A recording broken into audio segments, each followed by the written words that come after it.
The man who invented calculus was terrified of being buried alive. He left specific instructions for his body to remain above ground for 6 days after death, just to be sure. But that paranoia was nothing compared to what happened to his ideas after he died. They were stolen, twisted, and nearly lost forever.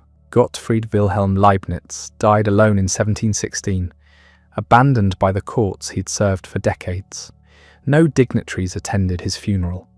No colleagues eulogized his genius. His own employer didn't bother to send a representative. The only person who showed up was his secretary. One historian would later write that Leibniz was buried more like a robber than what he really was, the ornament of his country. How does the most brilliant mind in Europe end up forgotten in an unmarked grave? How does a man who corresponded with every major thinker of his age become so isolated that nobody notices when he's gone? The answer involves a bitter 40-year feud, a stolen invention, and the most powerful scientist in England using every weapon at his disposal to destroy him. But we're getting ahead of ourselves. Before the scandal, before the betrayal, before the loneliness, there was a boy in Leipzig who taught himself Latin at 8 years old because he was bored with his assigned schoolwork. A boy who would read every book in his dead father's library before he turned 12. A boy who would grow up to invent a calculating machine, discover calculus independently, dream up binary code, and lay the groundwork for modern computing, all while working a day job as a diplomat and lawyer.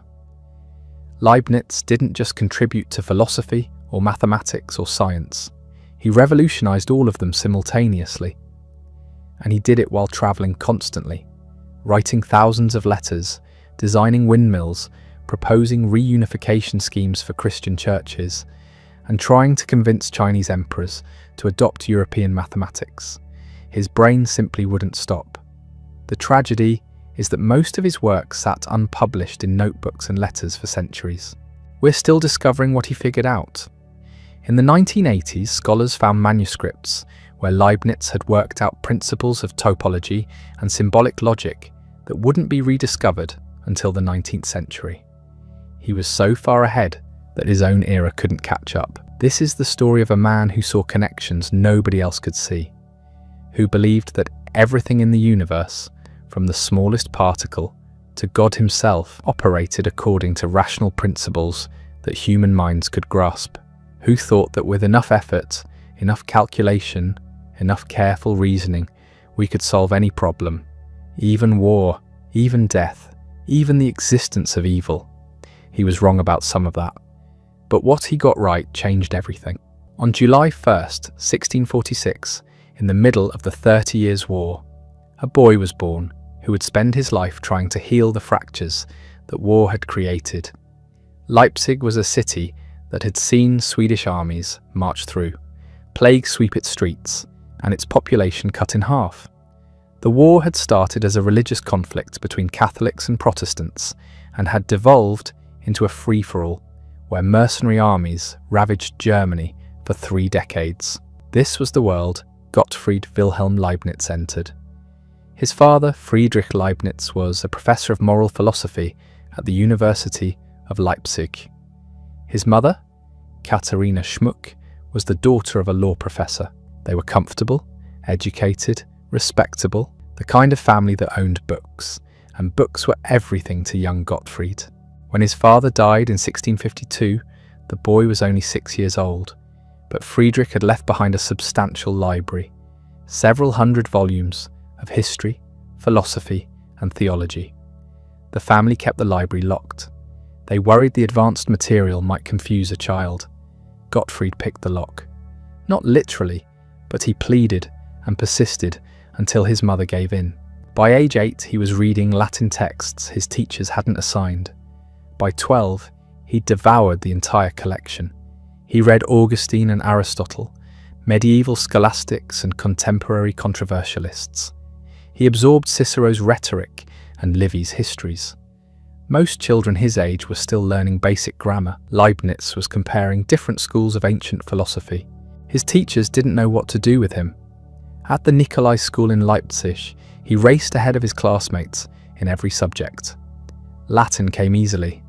Greek followed. Logic was obvious. The standard curriculum bored him to tears, so he taught himself. He'd read something in one book, find it referenced in another, track down the source, compare interpretations. He was building his own education by following chains of footnotes through his father's library.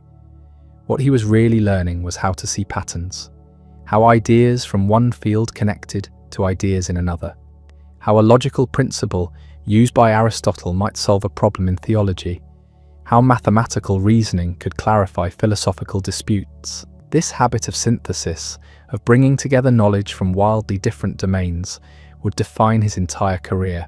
In 1661, at age 14, Leibniz enrolled at the University of Leipzig. 14 was young, but not unprecedented.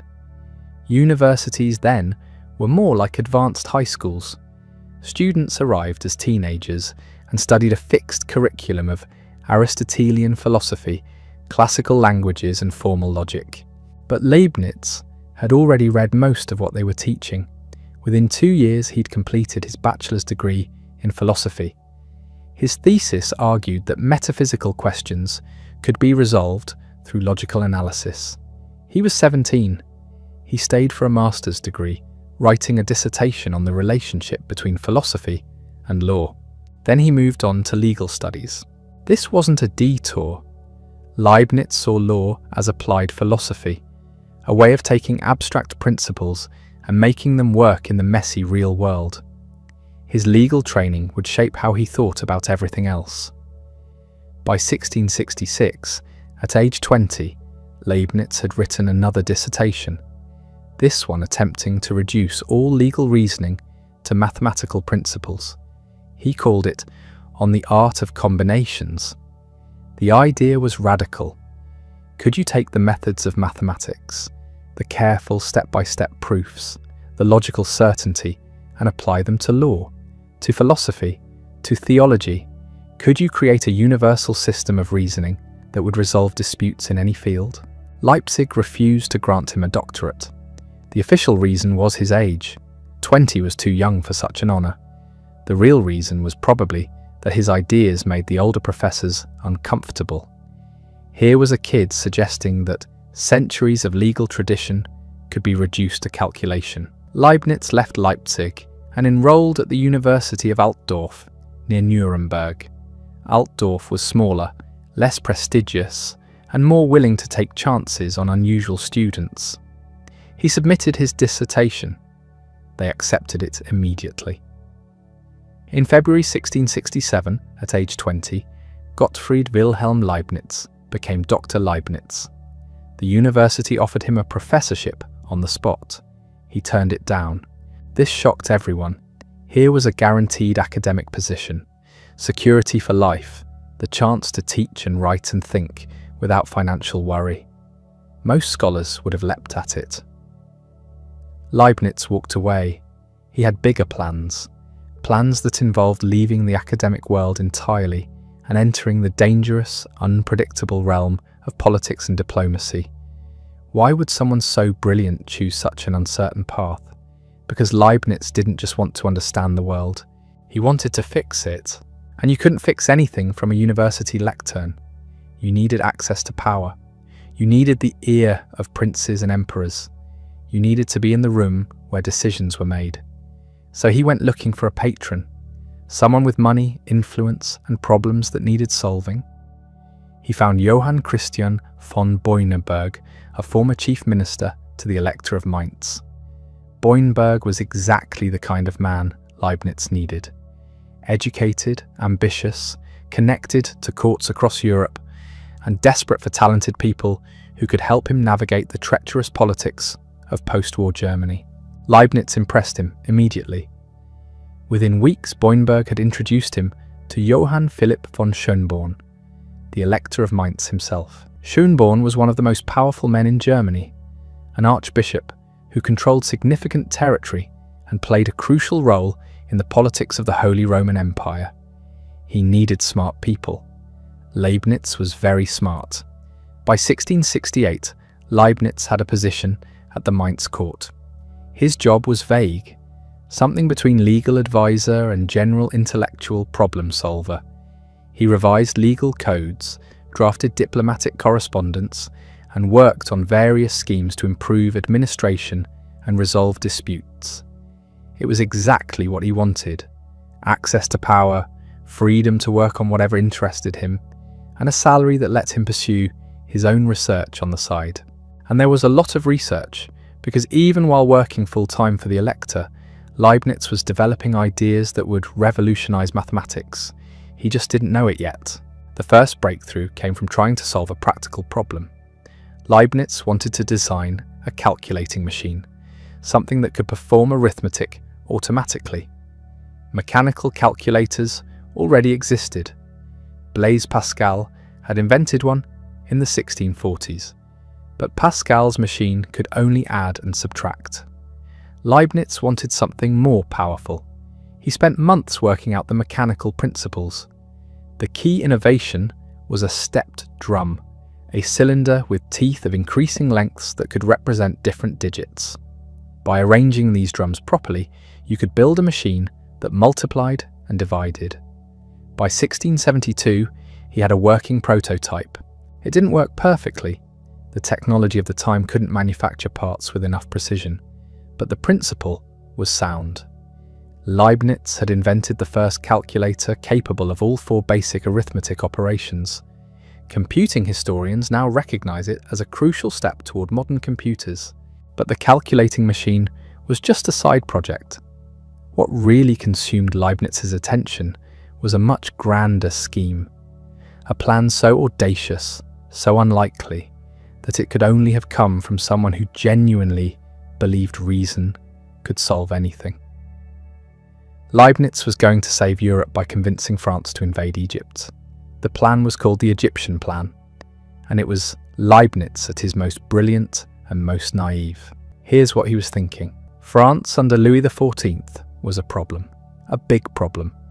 The Sun King had spent the last decade conquering chunks of the Netherlands and threatening the rest of Europe. His armies were the best in the world, his treasury seemingly bottomless, and his ambition unlimited. The Holy Roman Empire, that patchwork of German states that Leibniz now served, was terrified. If Louis decided to march east, there wasn't much that could stop him. So how do you neutralize France without fighting a war you can't win? Leibniz's answer was elegant.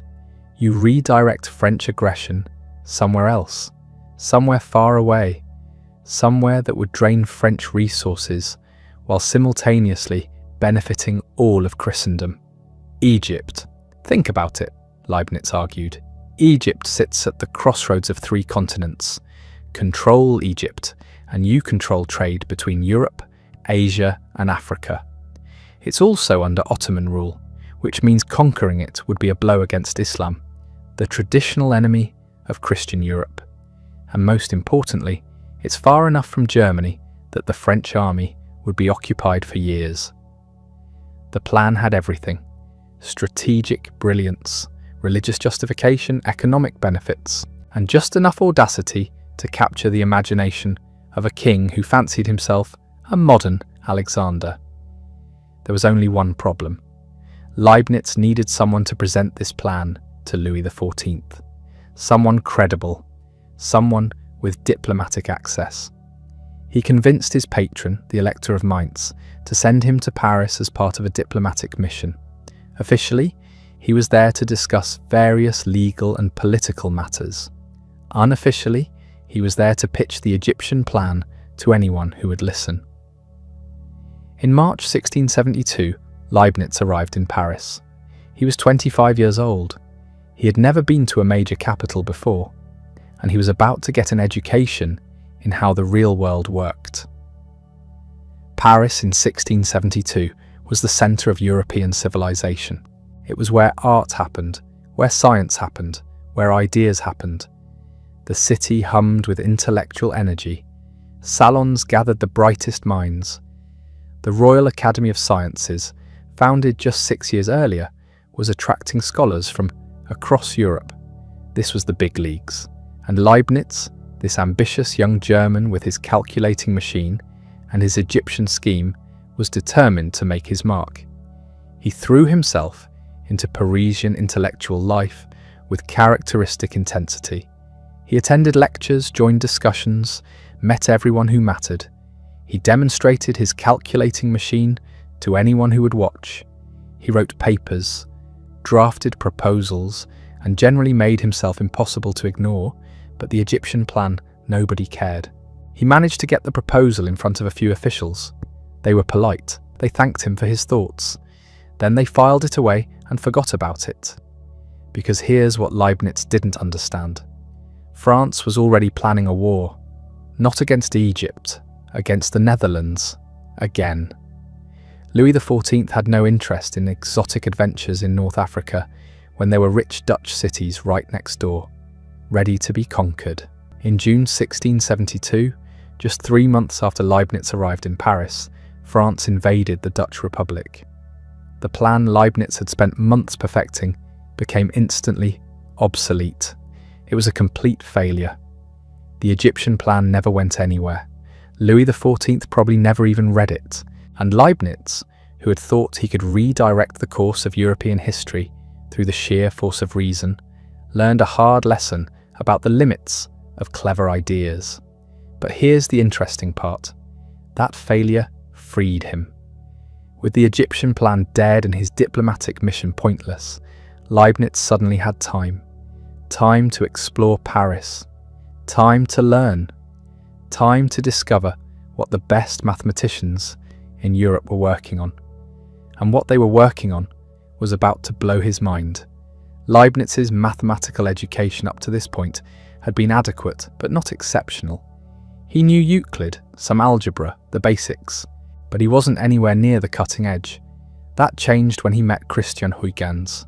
Huygens was one of the greatest scientists of the age. He'd discovered Saturn's rings, built the first accurate pendulum clock, and developed major parts of what we now call physics. He was also in Paris, working under the patronage of Louis XIV and leading the Royal Academy of Sciences. Leibniz sought him out, showed him the calculating machine. Huygens was impressed, but he also recognized something important. This young German was brilliant but undereducated, so he gave Leibniz a reading list, the good stuff, the advanced mathematics that serious researchers were using, works by Descartes, Pascal, and others. And he gave Leibniz problems to solve, hard problems, the kind that separated talented amateurs from real mathematicians. Leibniz attacked them with obsessive focus. He spent months working through advanced texts, filling notebooks with calculations and ideas. He was 26 years old and essentially going through a second mathematical education, teaching himself in a few months what normally took years of formal study. And something remarkable happened. He got good, really good. The problems Huygens gave him weren't just exercises. They were at the frontier of what mathematics could do. Questions about curves, about areas under curves, about rates of change. The kinds of questions that would eventually lead to calculus. Leibniz started seeing patterns, connections. He began developing his own methods, his own notation, his own way of approaching these problems. He didn't know it yet, but he was inventing calculus independently. At the same time, Isaac Newton was doing the same thing in England. We'll get to that collision later. For now, what matters is that Leibniz had found his calling. Not law, not philosophy, not diplomacy, mathematics. In February 1673, Leibniz travelled to London as part of a diplomatic mission. The Elector of Mainz had died, and his successor had asked Leibniz to represent German interests in England. It was another diplomatic assignment. It would be another diplomatic failure. But it would also change everything. London's intellectual scene was different from Paris. More experimental, more focused on practical science. And at its centre was the Royal Society, the scientific organisation that would later become one of the most prestigious in the world. Leibniz attended meetings. He demonstrated his calculating machine yet again. He met prominent natural philosophers, and he heard for the first time about Isaac Newton's work on light and colour. Newton wasn't at these meetings. He was in Cambridge, already becoming reclusive, already showing the paranoid tendencies that would define his later years. But his ideas were circulating. People talked about his experiments with prisms, his theory that white light was composed of different colours, his work on optics. Leibniz was fascinated. Here was someone approaching nature with pure mathematical precision. Someone who believed, as Leibniz was beginning to believe, that mathematics was the key to understanding everything. In March 1673, the Royal Society elected Leibniz as a fellow. It was a significant honour for someone so young. But it came with a complication. To maintain his fellowship, he needed to produce original work. He needed to prove he belonged among the best scientific minds in Europe. This lit a fire under him. Back in Paris later that year, Leibniz dove deeper into mathematics. He was reading everything, corresponding with everyone, thinking constantly about the problems Huygens had posed. He was particularly obsessed with one question: how do you find the area under a curve? This wasn't just an abstract puzzle. It had real applications. If you wanted to calculate the distance travelled by an object whose speed was constantly changing, you needed to find the area under its velocity curve. If you wanted to determine the centre of gravity of an irregular shape, same problem. Mathematicians had various tricks for specific cases, but there was no general method, no systematic way to solve all such problems. Leibniz thought there should be. He started by looking at sequences, infinite series of numbers. He noticed that you could represent many curves as infinite sums, and he developed notation for working with these sums. Then he made a crucial insight. The process of finding areas under curves, which he called integration, was somehow related to the process of finding slopes of curves, which he called differentiation. These two operations, which seemed completely different, were actually inverse operations. One undid the other. This is the fundamental theorem of calculus, the insight that ties the whole system together. And Leibniz was discovering it, working it out in his notebooks, developing the notation and the methods that would eventually become standard. The symbol for integration, that elongated S, comes from Leibniz. He chose it because it stands for summa, Latin for sum. You're summing up infinitely many infinitely small pieces. The D in expressions like dy over dx, that's Leibniz too. It stands for differentia, difference. The notation was brilliant. It made the operations clear, made the relationships visible, made calculus something you could actually use. But Leibniz didn't publish. Not yet. He was still working things out, still developing the theory, still making sure everything was rigorous and correct. This would turn out to be a catastrophic mistake, because across the channel, Isaac Newton had already done all of this, years earlier. And the question of who invented calculus first would eventually explode into the ugliest priority dispute in the history of mathematics. But in 1673, that war was still years away. For now, Leibniz was riding high. He had access to the best minds in Europe. He was making mathematical discoveries that would change the world. He was young, brilliant, and convinced that reason could solve any problem. Then reality intervened. Again. In December 1676, Leibniz's patron, Johann Christian von Boinberg, died. This was a disaster. Boinberg had been funding Leibniz's stay in Paris, providing him with income and diplomatic cover. Without him, Leibniz had no money, no official position, and no reason to stay in France. The Elector of Mainz's successor had no interest in keeping Leibniz on the payroll. The diplomatic missions had accomplished nothing. The Egyptian plan had been a joke.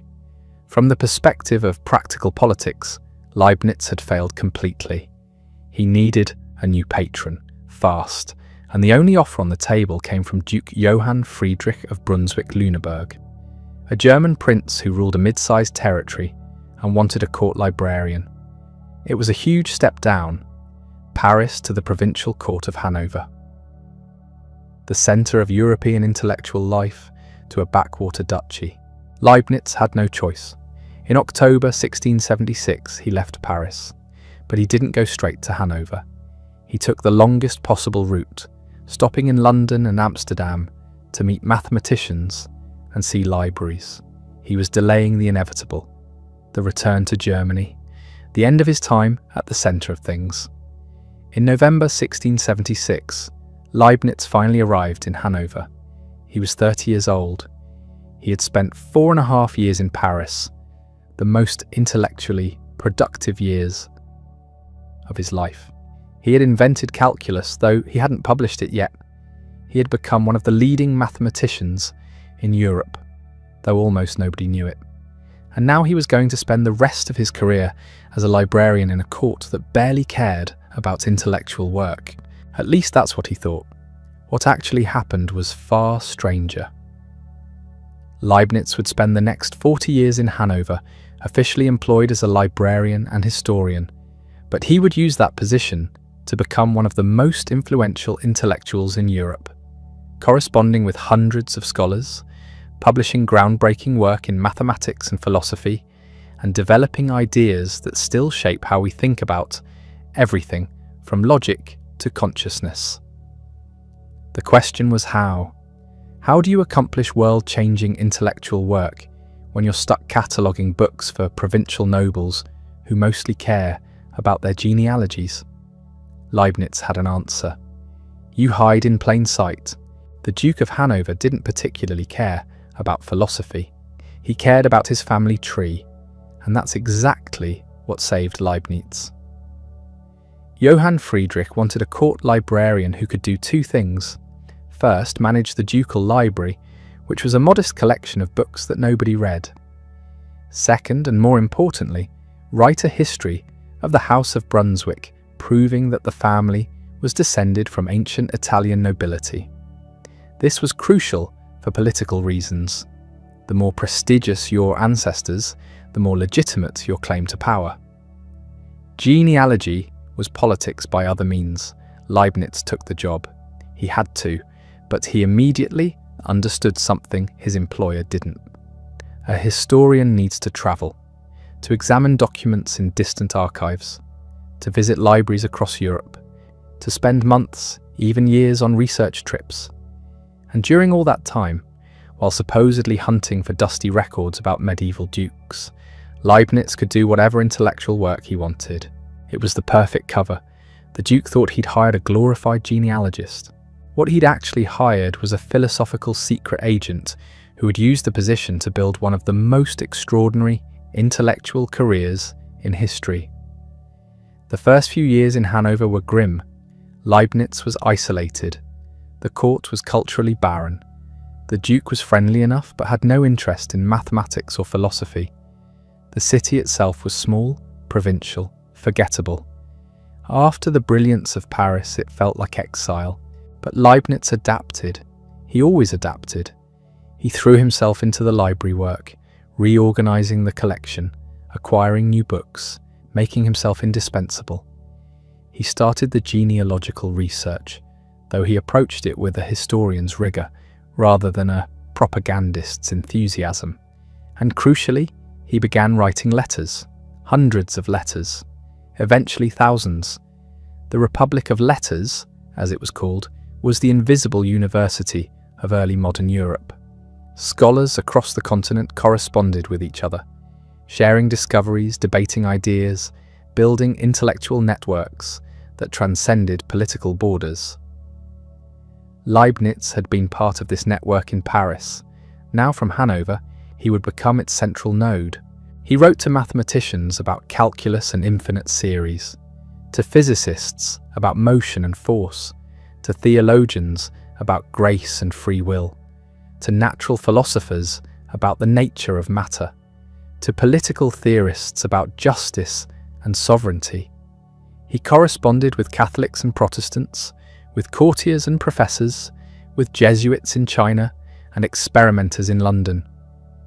Each letter was carefully crafted, adapted to its recipient, designed to advance some aspect of his intellectual agenda while maintaining the relationships that made the whole network function.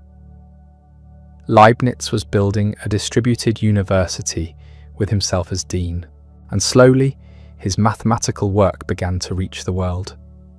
In 1684, nearly a decade after he'd first developed it, Leibniz published his paper on differential calculus in the journal Acta Eruditorum. It was titled Nova Methodus pro maximis et minimis, a new method for maxima and minima.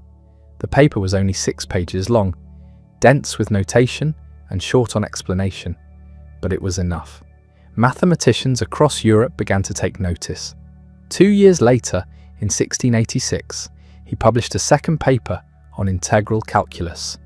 Together, these papers introduced the mathematical notation that we still use today, the dx and dy that every calculus student learns, the integral sign that looks like an elongated S.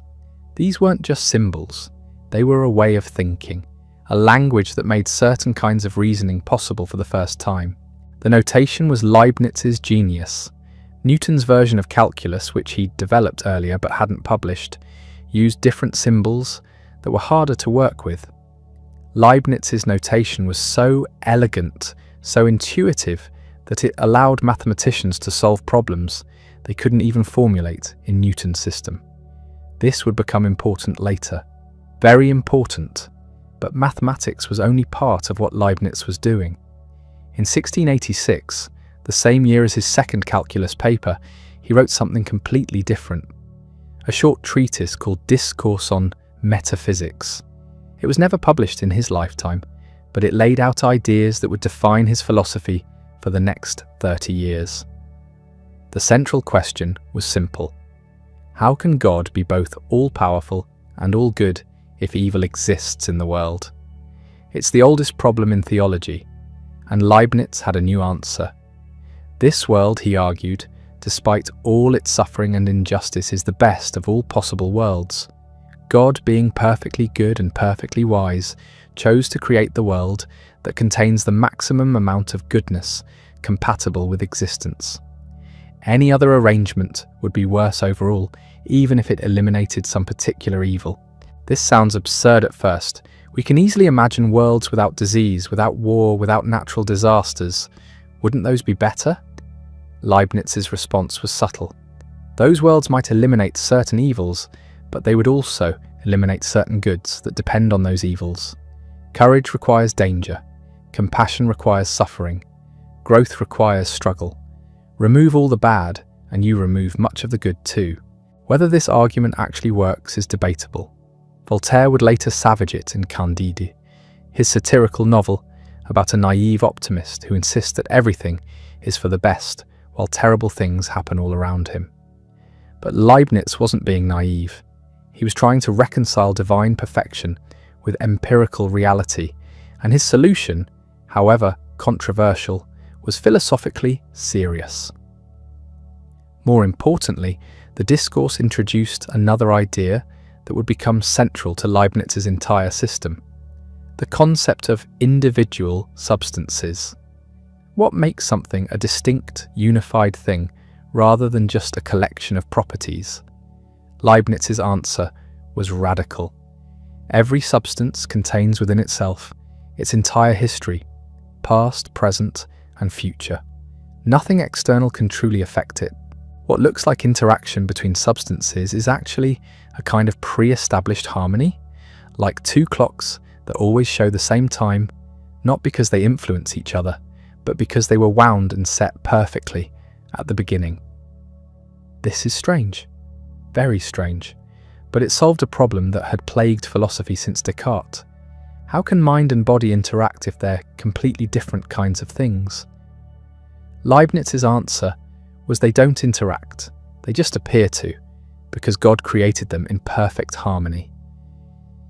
Your decision to raise your arm doesn't cause your arm to move. Rather, your mental states and your physical states unfold in parallel, synchronized from the beginning of time. Again, you might think this is absurd, but Leibniz was following the logic of his principles to their conclusion, and the system he built had a kind of austere beauty. Everything was necessary. Everything was connected. Everything fit together in a vast, harmonious whole. While Leibniz was developing these ideas in private letters and unpublished manuscripts, his public reputation was growing. He was known as a mathematician, as a diplomat, as a scholar of impressive range. But he was still officially just the librarian and historian for the Duke of Hanover, and that role was about to demand something from him that would consume the next 3 decades of his life. In 1685, Duke Johann Friedrich died. His brother, Ernst August, succeeded him. Ernst August was more ambitious than his predecessor and considerably more interested in political advancement. He had his eyes on a prize, electoral status. The Holy Roman Empire was a patchwork of hundreds of territories, but only 7 of them had the right to elect the emperor. These were the electors, the most powerful princes in Germany. The Duke of Hanover was not one of them.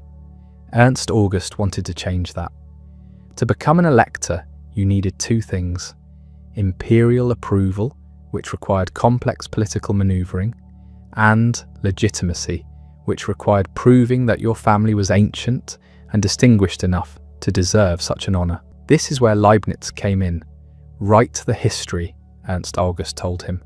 Prove that the House of Brunswick is descended from Italian nobility. Show that we've been a major power for centuries. Make it comprehensive. Make it scholarly. Make it convincing. And Leibniz, who had signed up for this job a decade earlier, could no longer avoid it. He started researching and immediately discovered that the task was far more complex than anyone had anticipated. The medieval records were scattered across dozens of archives in Germany, Austria, and Italy. Many were in terrible condition. Some contradicted each other.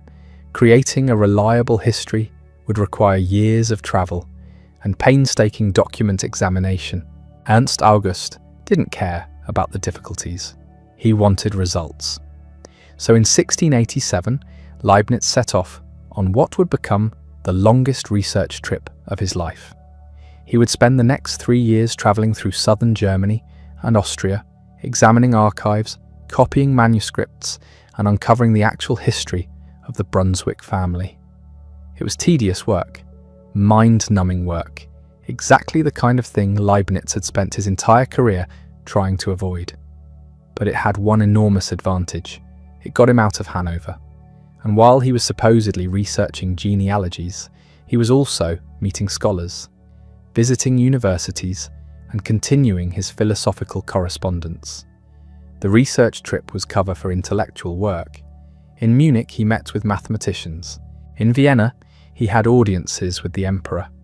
In Rome, he would later spend months in the Vatican archives while also debating theology with Jesuit scholars. The genealogical project that was supposed to trap him actually liberated him. But there was a problem. The more Leibniz researched, the more he realized that the history couldn't be rushed. The Duke wanted a quick propaganda piece. Leibniz was producing something else entirely, a genuine work of historical scholarship that would eventually run to multiple volumes and still be incomplete at his death 40 years later. This created tension. Ernst August grew impatient. Where was the book? Why was it taking so long? Leibniz sent progress reports, promised completion soon, and kept travelling. The Duke couldn't fire him because Leibniz was too valuable, too connected, too much a part of the court's intellectual prestige. But the relationship was strained. Meanwhile, something else was happening, something that would dwarf the genealogy dispute and eventually consume Leibniz completely. In England, Isaac Newton was becoming famous. His Principia Mathematica, published in 1687, had revolutionized physics, the inverse square law of gravitation, the laws of motion, the mathematical treatment of planetary orbits. It was the most important scientific work of the century. And buried in the Principia, almost as a footnote, was Newton's version of calculus. He called it the method of fluxions. It was different from Leibniz's version. Different notation, different presentation, different philosophical foundations, but it was recognizably the the same mathematical tool. Who had invented it first? Newton's supporters would later claim that he'd developed calculus in the 1660s, 2 decades before Leibniz published.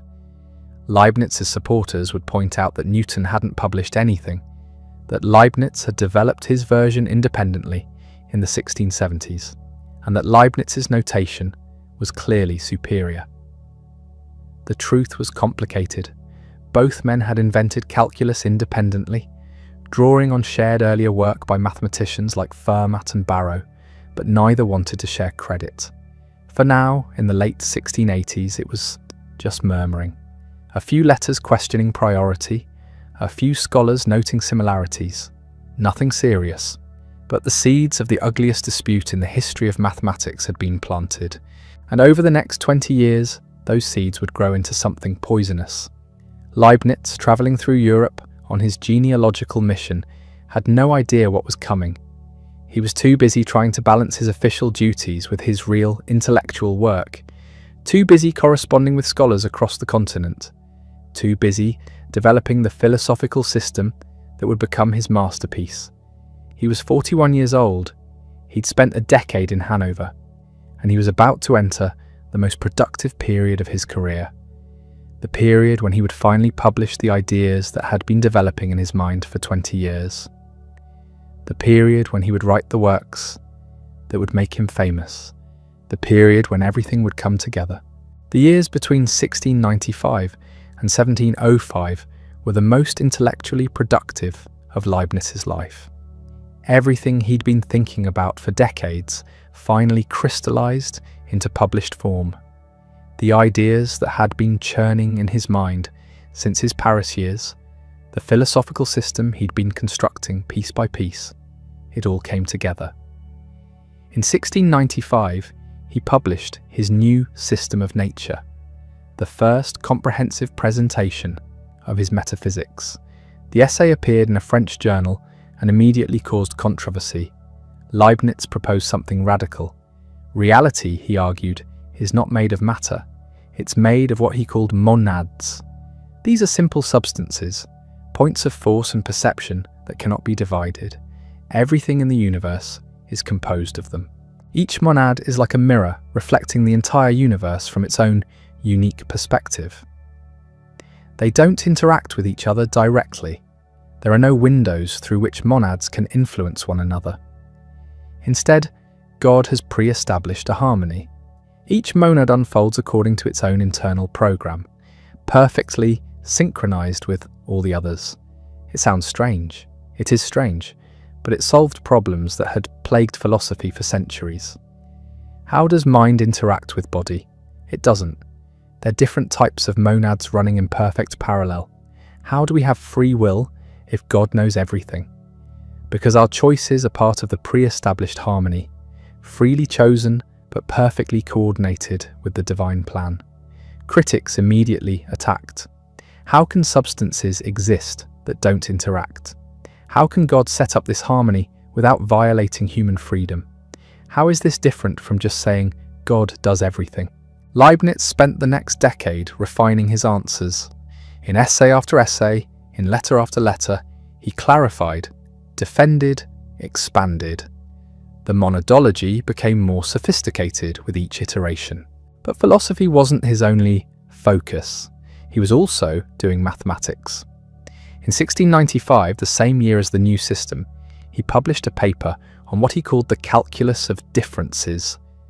This was an extension of calculus into discrete mathematics, laying groundwork for what would later become combinatorics and computer science. He was working on problems in physics. In 1695, he published a paper arguing that the fundamental quantity in physics isn't momentum, but what he called vis viva, living force. It was essentially kinetic energy, though that term wouldn't be coined for another century. He was right, and the Newtonians who disagreed with him were wrong, but the dispute would rage for decades. He was developing ideas about logic. In unpublished manuscripts from this period, he sketched plans for a universal characteristic, a formal language that could express all thoughts with mathematical precision. Combined with his calculus of reasoning, This would allow all disputes to be settled by calculation. When controversies arise, we need not argue. We simply say, "Let us calculate." It was an extraordinary vision, too ambitious for the technology of his time, but prophetic. Leibniz was imagining symbolic logic and computer science 2 centuries before they would exist, and he was still doing his day job. The genealogical research ground on. Ernst August had died in 1698, succeeded by his son, Georg Ludwig. The new duke was less interested in intellectual prestige and more interested in results. Where was the history? Why wasn't it finished? Leibniz kept promising completion while continuing to travel. He made another trip to Italy in 1700. He visited Vienna repeatedly. He spent months in Berlin helping to establish what would become the Berlin Academy of Sciences.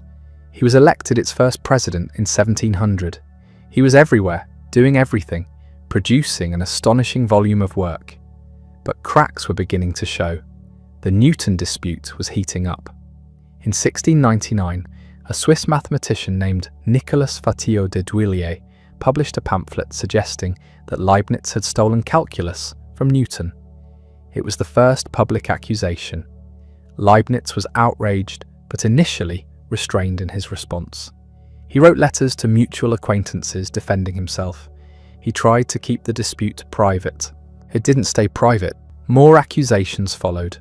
More defenders rallied to each side. The English mathematical community closed ranks behind Newton. The continental mathematicians mostly supported Leibniz. It was becoming an international incident. In 1704, Newton published his Optics with an anonymous preface, suggesting that Leibniz had borrowed the calculus after seeing Newton's unpublished papers. Leibniz responded with a sharply worded review. Newton's allies escalated. Leibniz's supporters fired back. By 1710, it was war. A formal priority dispute conducted in journals, in letters, in whisper campaigns across European learned society. The Royal Society in London, dominated by Newton's allies, would eventually issue a report declaring Newton the first inventor.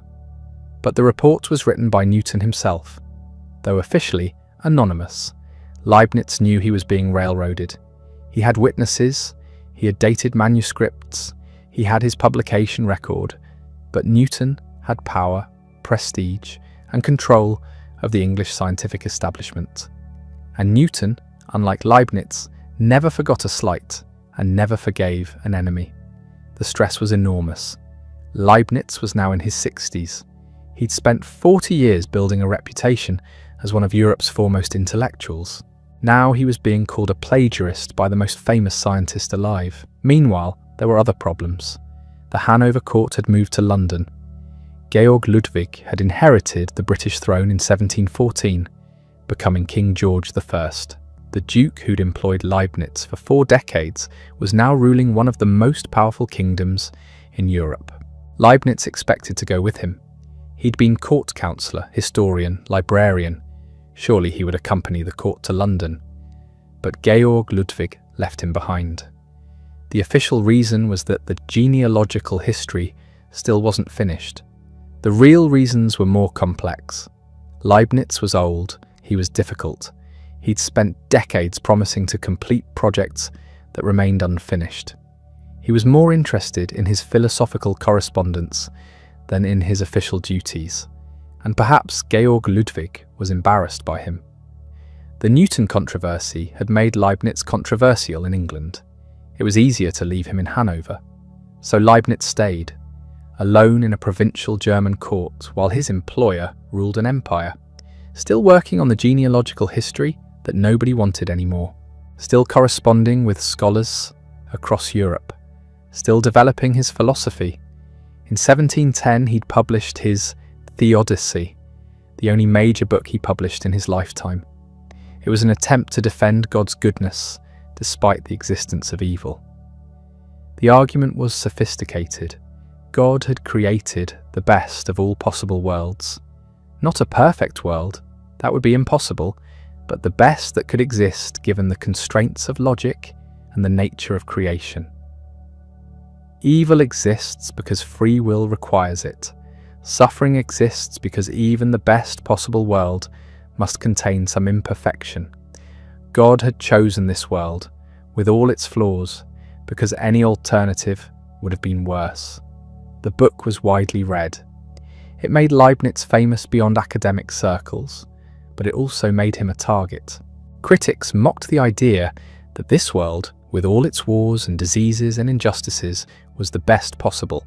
Voltaire would later write Candide, a savage satire that made Leibniz's optimism look absurd, but that was still decades away. In the early 1710s, Leibniz was still at the height of his intellectual powers. He was corresponding with hundreds of people across Europe. He was still producing new mathematical papers.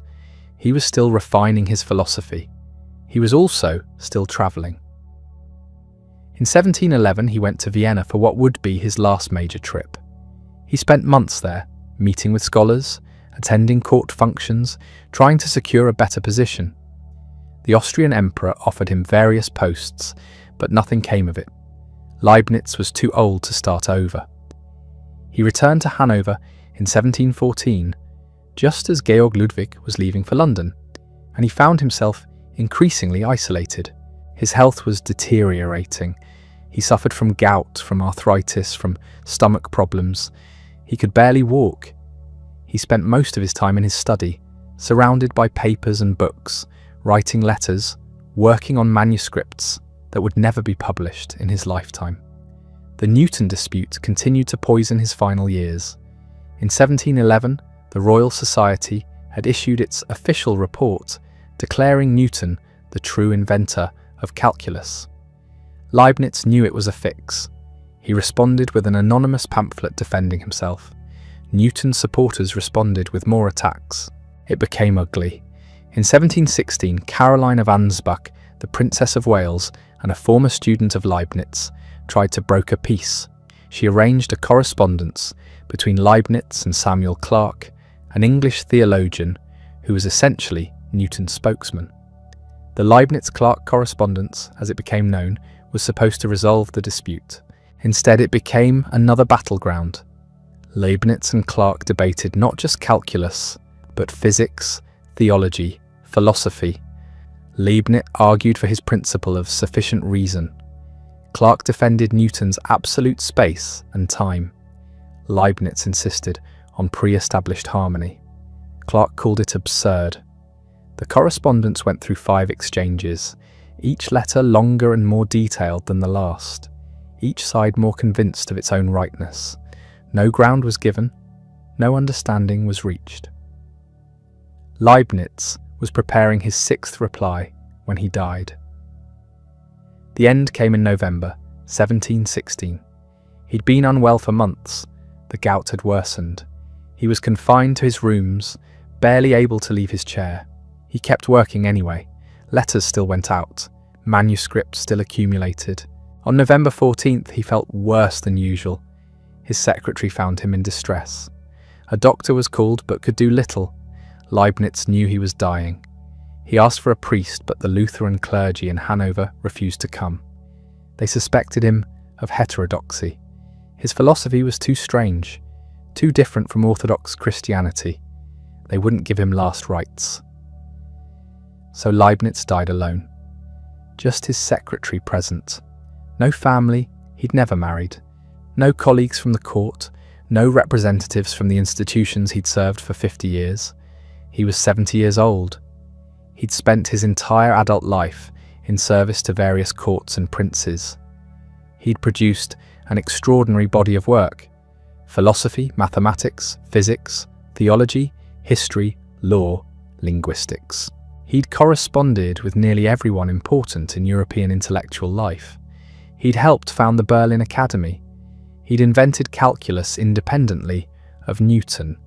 He'd developed a complete metaphysical system, and he died in obscurity. The funeral was tiny. His secretary arranged it. A few minor officials from the Hanover court attended out of obligation. No representatives from the Royal Society. No one from the Berlin Academy. No scholars came from other cities to pay respects. Georg Ludwig, King of England, didn't send condolences. The English newspapers barely mentioned his death. The ones that did noted the calculus dispute, implying that Leibniz had been a plagiarist. Only in France did the Academy of Sciences hold a memorial. Only there did scholars gather to honour his memory. Bernard Le Bovier de Fontenelle delivered the eulogy, praising Leibniz as one of the great minds of the age. But even that praise was muted. Leibniz had spent his last years embroiled in controversy. He'd never finished the projects he'd promised. He'd never held a prestigious university chair. He'd never built the institutions that might have preserved his legacy. His papers were packed into boxes and stored in the Hanover Library. Thousands of manuscripts, decades of correspondence, mathematical discoveries, philosophical treatises. Most of it unpublished, some of it still in code, all of it waiting for someone to sort through it and understand what he'd accomplished. That work would take centuries. Even now, 300 years later, scholars are still publishing Leibniz's unpublished writings, still discovering ideas he'd sketched but never fully developed, still finding insights buried in letters and marginal notes. The calculus dispute would eventually be resolved in a way that satisfied no one. Both Newton and Leibniz had invented calculus independently. Newton had developed it first but published last. Leibniz had published first but developed it second. Both deserved credit. Neither was a plagiarist, but that resolution came too late for Leibniz. He died believing himself unjustly accused, his reputation damaged, his achievements obscured by controversy. And yet, despite everything, his ideas survived. The notation he'd developed for calculus became standard.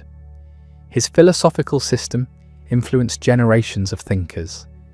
His vision of symbolic logic planted seeds that would eventually grow into computer science. The man who died alone and unmourned had laid groundwork that would shape the modern world. His ideas about possible worlds would revolutionize modal logic. His monads would inspire process philosophy.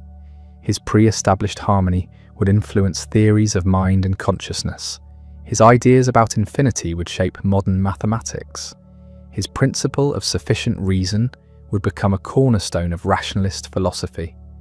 His metaphysics of individual substances would offer an alternative to both materialism and dualism. The irony is profound.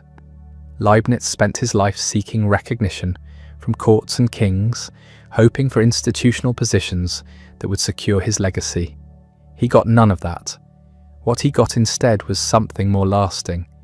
His ideas, scattered across thousands of unpublished manuscripts, would slowly seep into the intellectual bloodstream of Europe and eventually the world. But to understand how that happened, we need to look at what came immediately after his death. The boxes of papers sat in Hanover. No one quite knew what to do with them. The court wasn't interested. The family, what little there was, didn't understand their value. The manuscripts were a mess.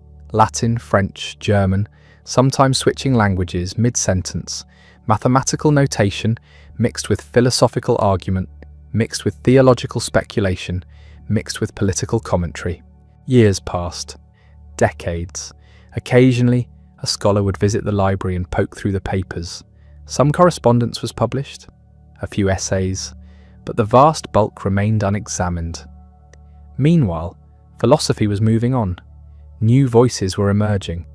Voltaire was mocking metaphysics. Hume was dismantling causation. The Enlightenment was in full swing, and Leibniz seemed like a relic of an earlier age, a man who tried to reconcile faith and reason when the new fashion was to abandon faith entirely, yet certain ideas refused to die. The calculus notation spread because it was simply better than Newton's, easier to use, more systematic, more powerful.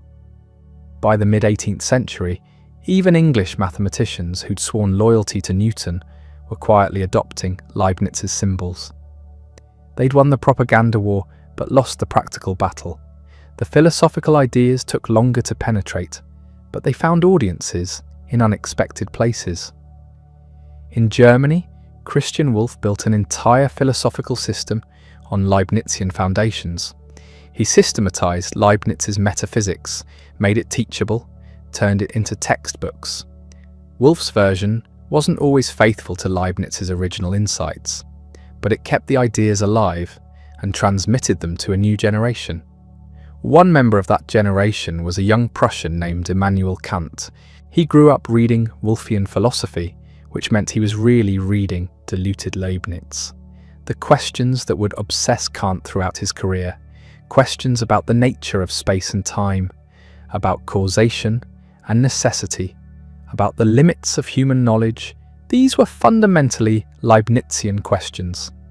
Kant would eventually reject many of Leibniz's answers. His mature philosophy was in many ways a sustained critique of Leibnizian rationalism. But he couldn't escape the framework. The problems Leibniz had identified remained the problems that needed solving. Then there were the logicians. In the 19th century, mathematicians began developing formal systems for reasoning. George Boole created Boolean algebra.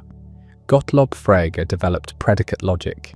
They were inventing what we now call mathematical logic, and they thought they were doing something entirely new. They weren't. When scholars finally worked through Leibniz's unpublished manuscripts, they found he'd anticipated almost everything. The idea of a universal characteristic, a formal language in which all reasoning could be expressed symbolically, the notion that logic could be treated mathematically, the dream of a calculus ratiocinata, a mechanical method for resolving disputes. Leibniz had sketched all of it 3 centuries earlier. He'd even gone further. He'd designed calculating machines, mechanical devices that could perform arithmetic. The devices he built were clunky and unreliable, limited by the technology of his era, but the principles were sound. He understood that calculation could be mechanized, that you could build a machine to think, at least in the limited sense of performing logical operations. This was the conceptual ancestor of the computer. By the 20th century, Leibniz was being rediscovered yet again. Bertrand Russell wrote a book about him, arguing that beneath the theological language and the outdated metaphysics, Leibniz had developed profound logical insights.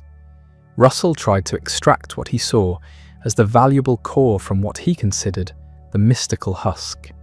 Whether that was fair to Leibniz is debatable, but it brought him back into philosophical conversation. Kurt Gödel studied Leibniz intensely. The great logician who proved that any sufficiently complex formal system must contain true statements that cannot be proven within that system found inspiration in Leibniz's writings. Gödel believed Leibniz had understood something fundamental about the relationship between formal systems and truth. Computer scientists discovered him too.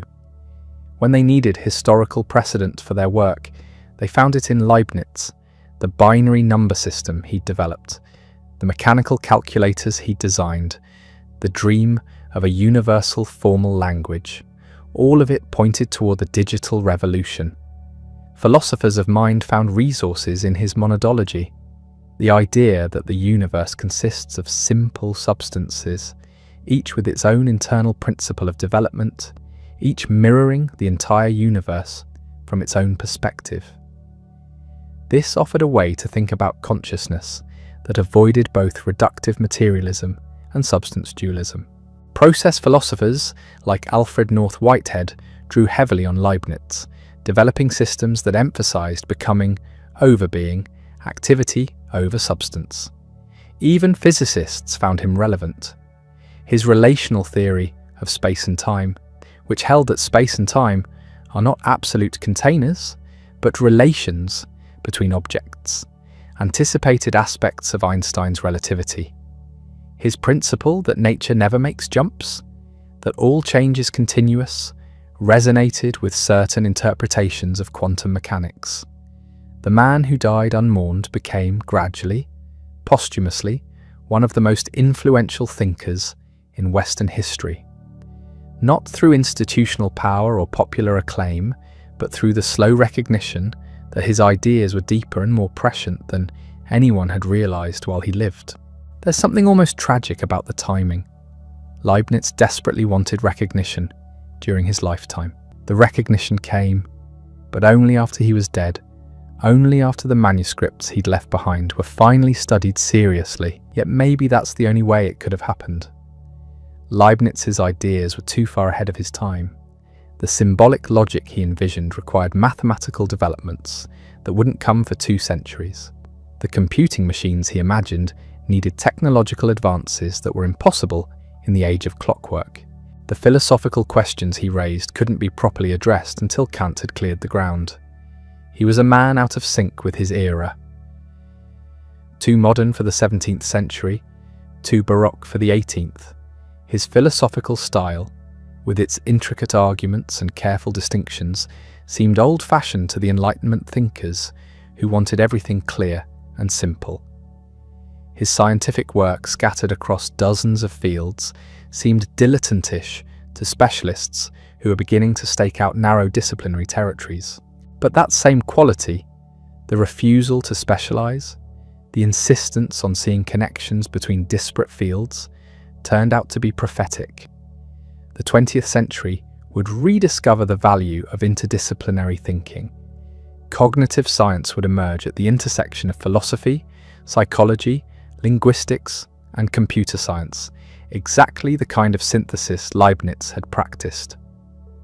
Systems theory would try to find common patterns across different domains, the kind of unified approach Leibniz had advocated. His personal life remained a mystery. He never married, never had children that anyone knew of. His closest relationships were intellectual, conducted through correspondence with thinkers across Europe. He seems to have been sociable in a formal way, comfortable at court, able to make small talk with princes. But intimacy, real emotional connection? The historical record is silent. Some biographers have speculated about loneliness. Others have suggested he was simply too absorbed in his work to care about domestic life. Still others have noted that for a man of his ambition, marriage would have been a distraction, children a burden. Without a family to support, he could devote himself entirely to his projects. Whatever the psychological truth, the practical result was clear. When he died, there was no one to champion his legacy, no widow to collect his papers and ensure they were published, no children to protect his reputation, no circle of devoted students to carry on his work. He'd built no school, founded no movement. He'd been a lone genius, and he died alone. The papers sat in boxes for generations. Scholars would occasionally discover something surprising in them. In the 19th century, researchers found his work on binary arithmetic and his mechanical calculators. In the early 20th century, logicians found his writings on symbolic reasoning. In the mid-20th century, historians of science found his work on dynamics and geology. Each generation discovered a different Leibniz, relevant to their own concerns. This is still happening. Even now, 3 centuries after his death, new volumes of his correspondence are being published. Scholars are still working through the manuscripts, still finding unpublished treatises, still decoding his notes. The complete edition of his writings, begun in the 20th century, is still unfinished. It may never be finished. There's simply too much. What would he make of his afterlife? The recognition came, the immortality he craved, but not in the way he expected, not through political influence or institutional power, not through a grand unified system that everyone accepted. Instead, through fragments, through ideas extracted from unpublished manuscripts, through concepts that were refined and developed by later thinkers who often didn't realize they were working in his tradition. His optimism proved unfounded. This is not the best of all possible worlds. Wars haven't ended. Suffering hasn't been eliminated. The dream of a universal rational language that could resolve all disputes turned out to be impossible. Gödel would prove that formal systems have inherent limitations.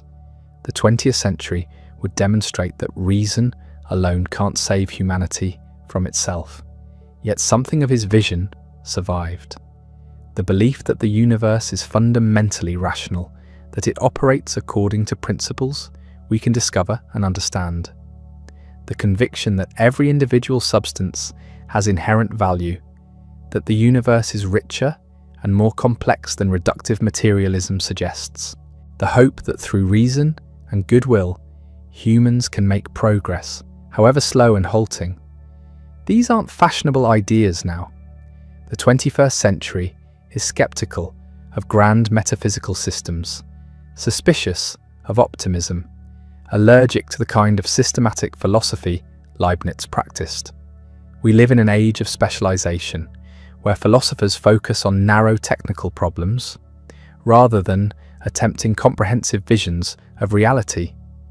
But the problems Leibniz identified haven't gone away. How do mind and body interact? How can we reconcile human freedom with natural causation? What is the relationship between individual substances and the whole they compose? How can we ground morality in reason? These questions persist even if we've given up on his particular answers. And in unexpected ways, his influence continues. Every time you use calculus, you're using his notation. Every time you work with a computer, you're using descendants of ideas he sketched. Every time philosophers debate possible worlds or modal logic, they're working in a framework he helped establish. Every time scientists look for simple, elegant principles underlying complex phenomena, they're following a research program he articulated. The recognition was slow, incomplete, often misunderstood, but it came. The man who died alone in Hanover became immortal through his ideas. Not perfectly preserved, not always properly attributed, but alive nonetheless, continuing to shape how we think about logic, mathematics, philosophy, and the nature of reality itself. The boxes of manuscripts in the Hanover Library turned out to contain more than anyone suspected. They contained seeds that would grow in soil Leibniz never saw, producing fruits he never imagined. The 21st century brought something unexpected, a Leibniz renaissance. Not in philosophy departments, where his metaphysics remained mostly historical curiosity, but in laboratories, in computer science departments, in research institutes, working on artificial intelligence and quantum mechanics. Scientists started reading those dusty manuscripts with fresh eyes. They found ideas that suddenly seemed prescient. His vision of the universe as composed of force-bearing monads, each perceiving the whole from its unique perspective, started looking less like Baroque metaphysics and more like a philosophical anticipation of quantum field theory. His notion that space and time are relations rather than containers resonated with Einstein's relativity. His claim that reality is fundamentally informational rather than material began to seem prophetic in an age of quantum information theory.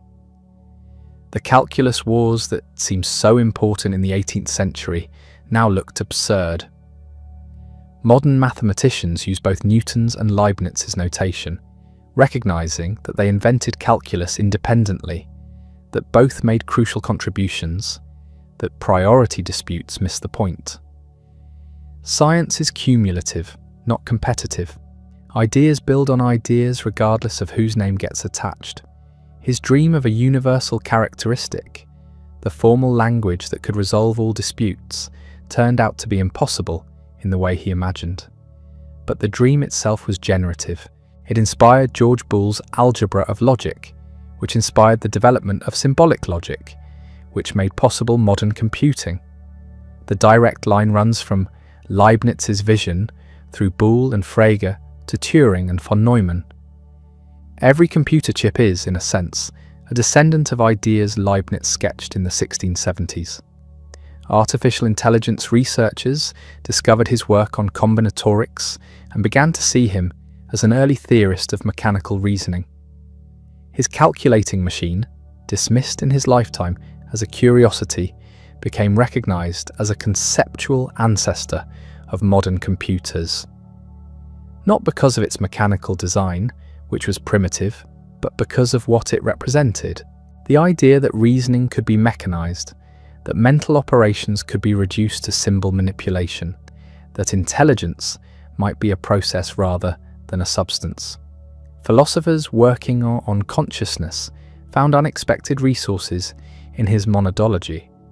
The hard problem of consciousness, how subjective experience arises from physical processes, turned out to be remarkably similar to the problem Leibniz wrestled with. How do monads, which have no windows, no causal interaction with each other, nevertheless perceive a coherent universe? His answer, pre-established harmony, seems bizarre until you realize he's describing something like what neuroscientists now call the binding problem. How does the brain, with its billions of separate neurons firing independently, produce unified conscious experience? His solution was wrong in its details. There's no divine watchmaker synchronizing everything, but the problem he identified was real, and his insistence that consciousness can't be reduced to mechanism, that you can't get subjectivity from purely objective processes, still resonates. Philosophers like Thomas Nagel and David Chalmers, arguing against reductive materialism, are in some sense Leibnizians, whether they realize it or not. The optimism, the belief that this is the best of all possible worlds, remains controversial. Most philosophers reject it. The 20th century, with its genocides and world wars, seemed to refute it definitively. How could anyone believe, after Auschwitz and Hiroshima, that this world represents the optimal balance of good and evil? But Leibniz never claimed this world was perfect.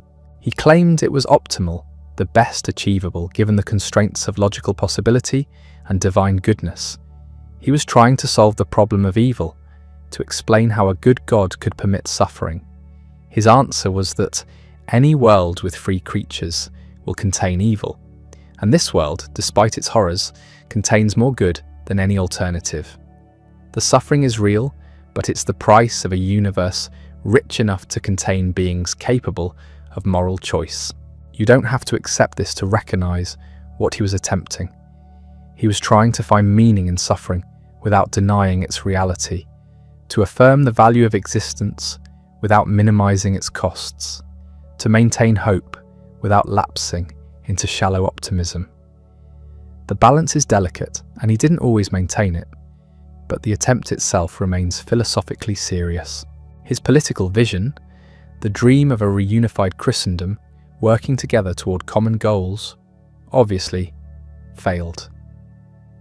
Europe didn't unite, wars didn't end. The confessional divide between Catholics and Protestants hardened rather than healing. The Holy Roman Empire, that medieval relic he served his whole life, was dissolved by Napoleon in 1806. The world moved in directions he couldn't have imagined, toward nationalism and secularism and ideological conflicts that made religious disputes seem quaint. Yet something of his cosmopolitan vision survived. The European Union, for all its flaws and current troubles, represents a partial realization of his dream. Nations that spent centuries at war now cooperate, resolve disputes peacefully, recognize common interests. It's not the Catholic-Protestant reconciliation he imagined, but it's a form of unity he would have recognized and approved. His commitment to reason as a tool for resolving conflicts, his belief that reasonable people of goodwill can find common ground, seems naive now. The 20th century demonstrated that highly educated, culturally sophisticated nations could commit atrocities. That reason can be weaponized, used to justify evil rather than prevent it. That technical rationality divorced from moral wisdom leads to horrors Leibniz couldn't have conceived. But the alternative to believing in reason isn't better. It's not faith or tradition or intuition. It's power, force, the triumph of whoever has the biggest weapons or the most effective propaganda. Leibniz's rationalism, for all its limitations, at least held open the possibility of persuasion, of changing minds through argument rather than coercion. That possibility is worth preserving, even if it's rarely realized. The manuscripts in Hanover are still being studied. Scholars still find surprising things. A few years ago, someone discovered an unpublished treatise on geology where Leibniz anticipated plate tectonics. He proposed that the Earth's surface is in constant motion, that continents shift over vast timescales, that mountains rise and fall. He was wrong about the mechanism, but right about the basic insight that the Earth is dynamic rather than static. Another researcher found notes on biology where Leibniz speculated about evolution, suggesting that species might transform over time through gradual modification. He didn't have Darwin's mechanism of natural selection, but he had the core insight that living things aren't fixed types, but changing populations. This was radical for the late 17th century, when most people assumed species were created in their current forms. There are treatises on linguistics, on medicine, on music theory, on the technology of mining and metallurgy. Letters discussing everything from the origins of language to the possibility of life on other planets. He corresponded with Chinese missionaries about Confucian philosophy, wrote about the I Ching, proposed that Chinese and European thought could be synthesized. He was interested in everything, and everything he touched he illuminated with his distinctive combination of systematic rigor and wild speculation. The more scholars dig, the more they find. His mind was like a vast network, making connections across domains that others saw as separate. He saw patterns everywhere, analogies between mathematics and music, between logic and jurisprudence, between the structure of language and the structure of reality. Some of these connections were profound, others were fanciful, but the impulse itself, the drive to find unity underlying diversity, produced genuine insights. Modern science vindicated his methodology even where it rejected his specific conclusions. His insistence on mathematical precision, on clear definitions, on making assumptions explicit, on following arguments wherever they lead, regardless of theological or political convenience. These became standard practice. Science as we know it is Leibnizian in its methods, even when it's anti-Leibnizian in its conclusions. His contemporaries saw him as a polymath, a universal genius, the last man who knew everything. That judgment was premature. Knowledge expanded beyond what any single mind could encompass. Specialization became necessary. The age of polymaths ended, and Leibniz was perhaps its last representative. But in another sense, his approach became more relevant, not less. The biggest challenges now, climate change, pandemics, artificial intelligence, require integration across disciplines. Solving them demands people who can think like Leibniz, who can see connections between physics and economics, between biology and ethics, between technology and politics. Narrow expertise isn't enough. We need systems thinkers, people who can grasp how different domains interact. His influence on philosophy departments remains complicated. He's taught certainly. Every introductory course covers the monadology, the principle of sufficient reason, the identity of indiscernibles.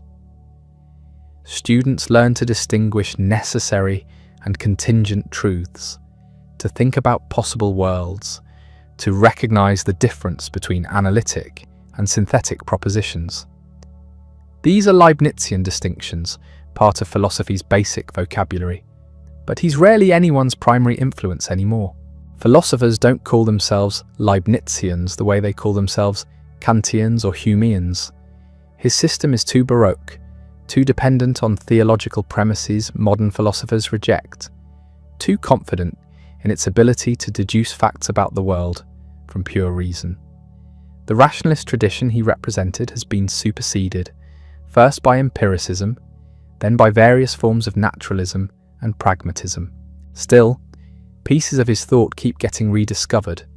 His work on modality, on necessity and possibility became central to analytic philosophy in the late 20th century. Philosophers like Saul Kripke and David Lewis developed sophisticated theories of possible worlds that built on foundations Leibniz laid. His distinction between necessary and contingent truths, his claim that there are truths about non-actual possibilities, his idea that we can reason about how things might have been, all this became philosophically respectable again.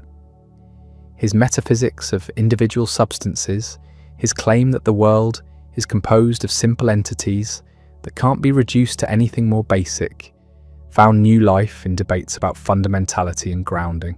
Metaphysicians asking what the world is ultimately made of, whether there are atoms in some philosophical sense, whether reality has a bottom level or goes down forever, these are Leibnizian questions.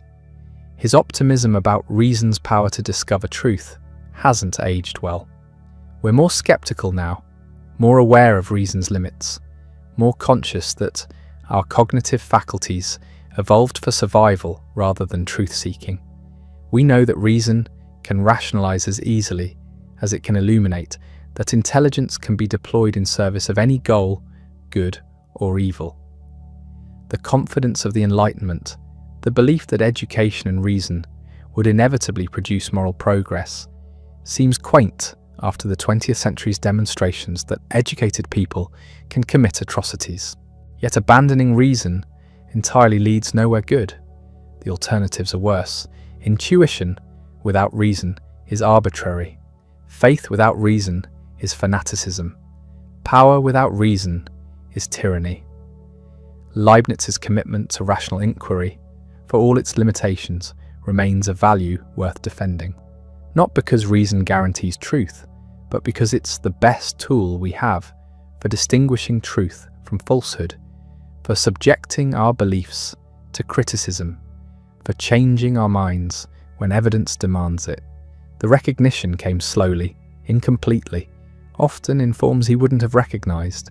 He wanted to be remembered as a political reformer, a religious reconciler, a practical improver of human life.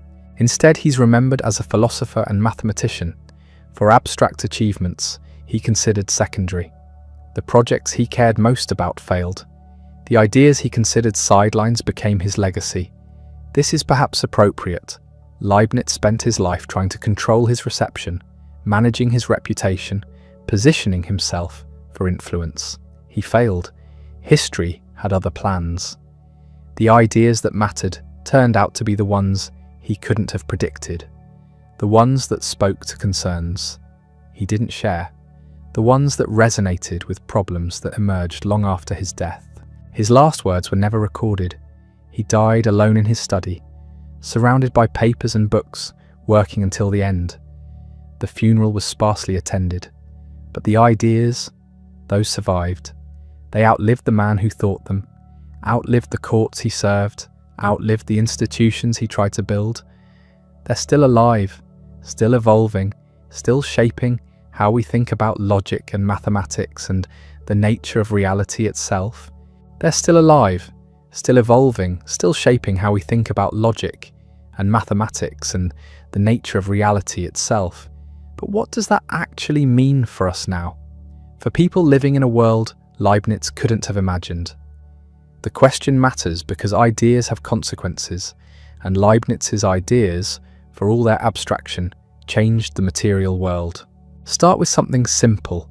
The device you're using to watch this right now, whether it's a phone or computer or tablet, runs on binary code. Every operation, every calculation, every image on your screen reduces to sequences of ones and zeros. That's Leibniz.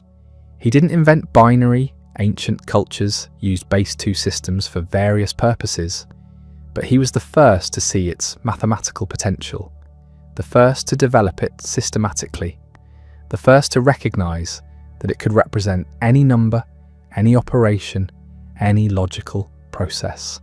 He wrote about this in the 1690s, imagining calculating machines that would use binary arithmetic. The technology didn't exist to build them then, but the conceptual foundation was laid. 3 centuries later, when engineers needed a system for electronic computers, they reached for binary because it mapped perfectly onto electrical circuits, on or off, current or no current, 1 or 0. The entire digital revolution rests on mathematics Leibniz pioneered. Or take artificial intelligence. Modern AI systems, the ones making headlines, generating text, recognizing images, playing games at superhuman levels, they're all fundamentally about computation, about breaking complex tasks into mechanical procedures that can be executed by following rules. That's precisely what Leibniz envisioned with his universal characteristic, with his dream of reducing reasoning to calculation. He wanted to build a machine that could think, or at least perform the operations that human thinking involves. We've built it. Not exactly as he imagined. Our neural networks and machine learning algorithms work differently than his symbolic logic. But the core insight is his, the recognition that thought has structure, that structure can be formalized, that formal systems can be mechanized. The philosophical implications keep multiplying. When cognitive scientists study how the mind works, when they model mental processes as computational operations, they're working in a framework Leibniz helped create. The idea that the brain is essentially an information processor, that thinking is computation, that consciousness emerges from the right kind of organized complexity. These are all recognizably Leibnizian, even when the details differ radically from anything he proposed. He wouldn't recognize the neuroscience, wouldn't understand the talk of neurons and synapses and neural firing patterns. But the basic move, treating mental phenomena as the output of rule-governed processes operating on structured inputs, that's his move. Even his metaphysics, the strange doctrine of monads that seemed so fantastical, has found unexpected relevance. Quantum mechanics, the physics of the very small, describes a world that's deeply weird by everyday standards. Particles exist in superpositions, having multiple properties simultaneously until observed. Entanglement links particles across arbitrary distances instantaneously. The act of measurement affects what's measured. Classical physics assumed an objective world existing independent of observers. Quantum mechanics suggests something more complicated, a reality where observation and existence intertwine in ways we still don't fully understand. Some physicists and philosophers have noticed parallels with Leibniz. His monads perceive the universe from their own perspectives, each one containing representations of everything else, but from a unique point of view. There's no direct causal interaction between monads, yet they're coordinated, harmonized.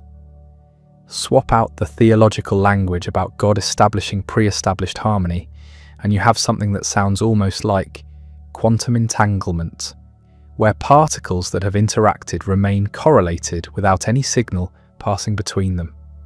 The parallel isn't exact. Leibniz wasn't doing physics in the modern sense, but he was grappling with deep questions about how individual entities relate to the whole, how local and global properties connect, how unity emerges from multiplicity.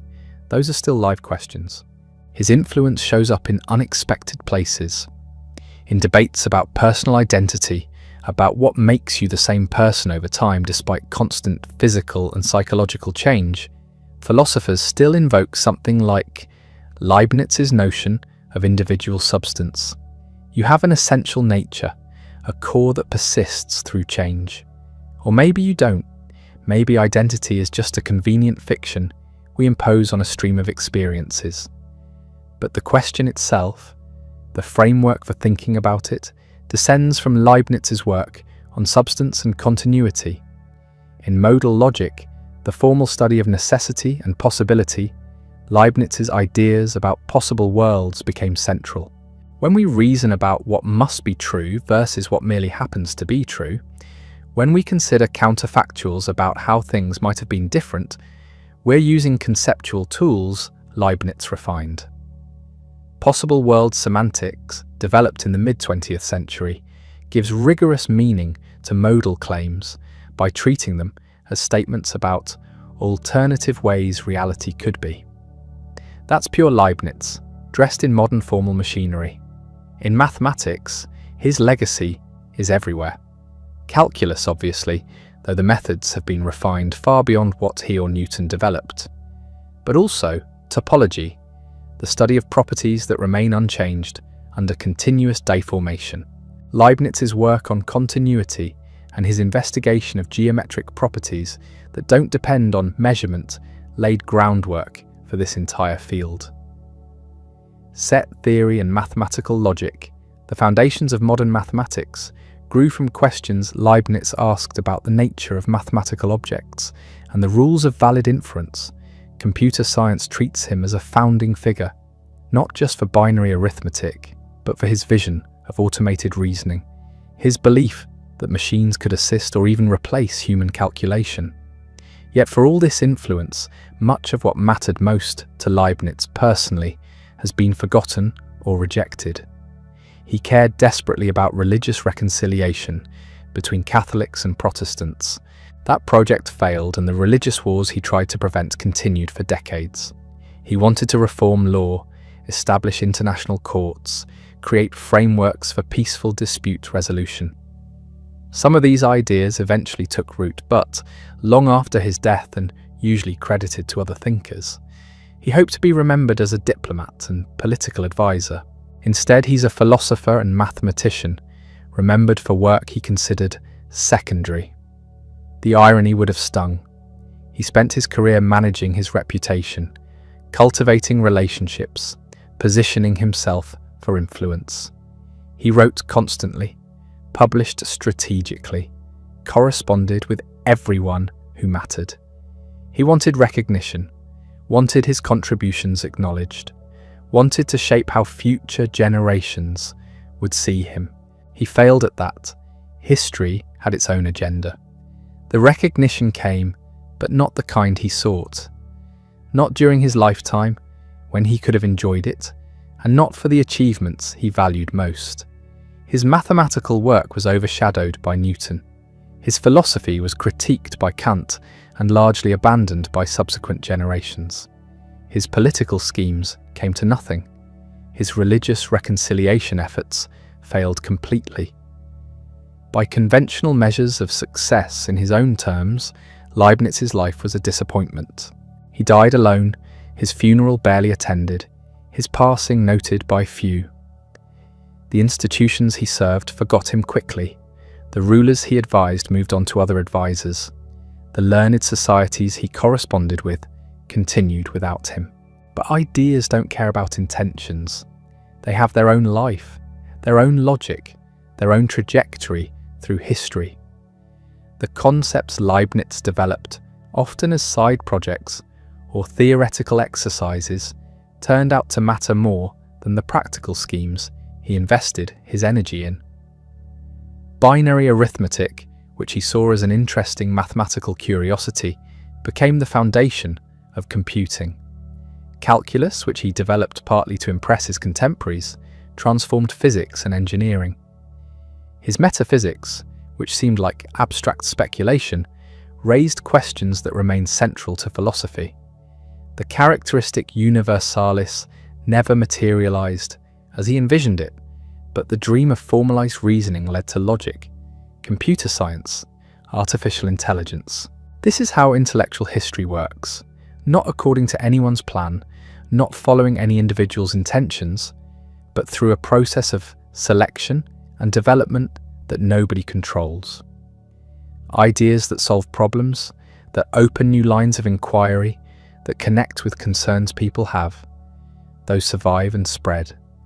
Ideas that don't, even if their originator cared about them deeply, fade away. Leibniz couldn't have predicted which of his ideas would matter. He guessed wrong about almost everything. The work he thought was most important has been forgotten. The work he considered subsidiary became his legacy. There's something poignant about this.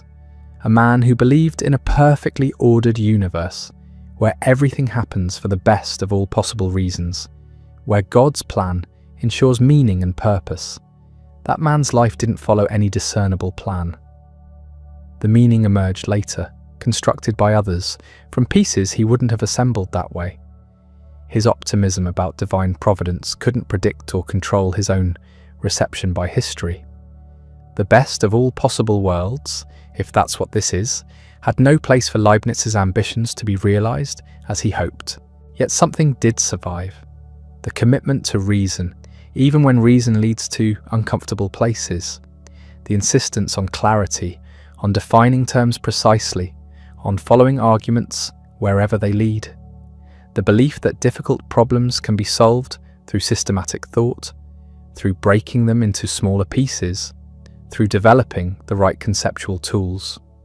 The recognition that abstract theory and practical application aren't opposed but connected. That understanding why something works makes it possible to build better versions. These are Leibnizian values, and they remain valuable, not because they guarantee success. Leibniz's own career demonstrates they don't.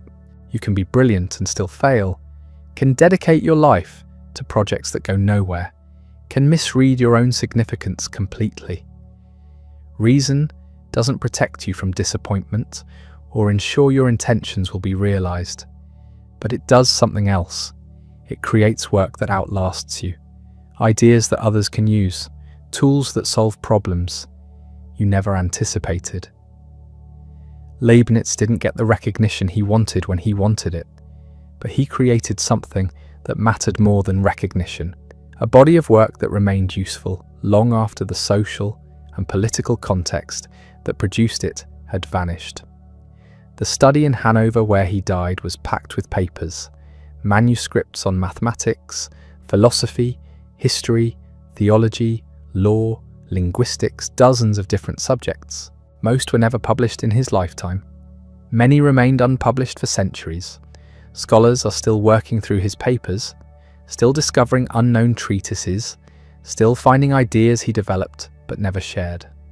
The complete critical edition of his writings, begun in the 1920s, still isn't finished. There's too much. He wrote too much, thought about too many things, left too many threads dangling. Nobody has assembled it all into a coherent system, because maybe there isn't one coherent system, just a restless intelligence moving from problem to problem, making connections, generating insights, leaving traces that later thinkers would follow in directions he never imagined. That's the real legacy, not the doctrine of pre-established harmony or the principle of sufficient reason or any particular philosophical claim.